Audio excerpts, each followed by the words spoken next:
Hello and welcome to the Story Club. I'm Faith Moore, and this is lesson 9 of How to Write Fiction.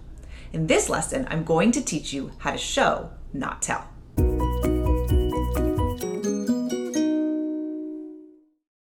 The Story Club is a place for writers, readers, and story enthusiasts to engage with the stories they love. If you're watching this video on YouTube, you can find a link to my website, faithkmoore.com, in the description to learn more. This course consists of 10 videos designed to teach you how to plan and craft your story. All 10 videos are completely free to watch. If you'd like to receive writing prompts and personal feedback tied to each lesson, visit faithkmoore.com and click on Course Offerings, then How to Write Fiction for more info, or just check the description of this video. If you're already watching this from my website, there's more info right on this page. In this lesson, we're going to break down the old writing adage, show, don't tell, and figure out what that actually means. Show, don't tell is something writers hear all the time. We know that showing in our writing is better than telling, but if we're honest, do we actually know what that means? Or more importantly, how to do it? Showing, when it comes to writing, is a little bit of a strange concept. It implies that you want someone to see something, not read it. Isn't all writing actually just telling? The way to think about this is visual, because the point here is that you want your reader to see or feel or experience your story in their mind's eye, not simply read a description of something on the page. In the most basic sense, showing versus telling is the difference between saying he was short and Susie had to look down to meet Bob's eyes. But it's more than that. To get a little metaphorical for a second, you are a painter, but your pictures aren't painted with a paintbrush, they're painted with words. You have to be able to craft your sentences and scenes in such a way as to effortlessly create pictures and experiences in your reader's mind. They want to feel like they are there, and the only tool you have to make them feel that way is your words. So, when you're doing a good job showing instead of telling, your reader will see and experience your story instead of just reading about it.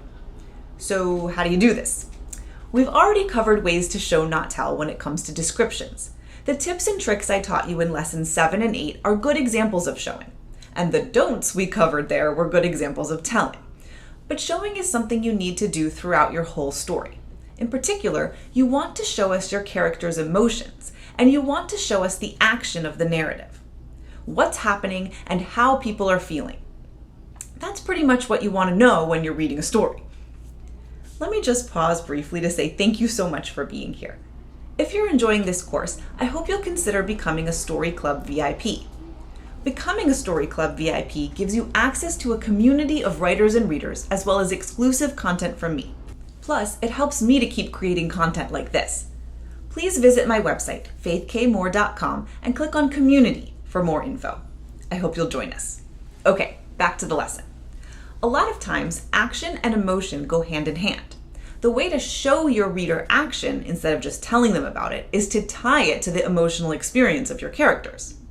Before I give you an example, please know that in the next lesson we'll cover action and suspense. So for our purposes here, I'm going to talk about events in the story that aren't meant to be particularly exciting, action-packed, or suspenseful. So let's go with making a cup of tea. Boring enough for you? The simplest version of showing, not telling is to add lots of detail. And that may be what you learned in other writing classes or in high school. But this isn't enough to make your readers really experience the story. For example, in the past, you might have been told that telling would be, I made a cup of tea, and that showing would be something like this. I turned on the faucet and ran the water into the kettle. Then I put the kettle on the stove and turned on the flame. Next, I got out a cup with a picture of a cat on it and put an English breakfast tea bag in it.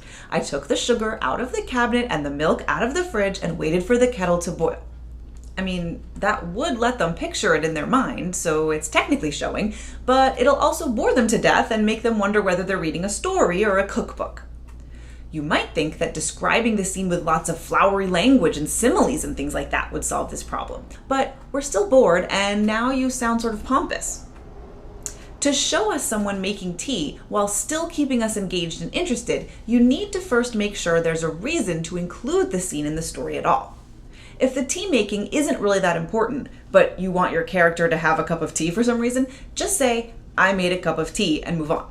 But if the making tea is important to the story, maybe because it's a moment of calm before something exciting happens, or because your character is making tea because it makes them feel better and they're sad or whatever, then you've got to show us in a way that ties the scene to the emotional experience of the characters in it.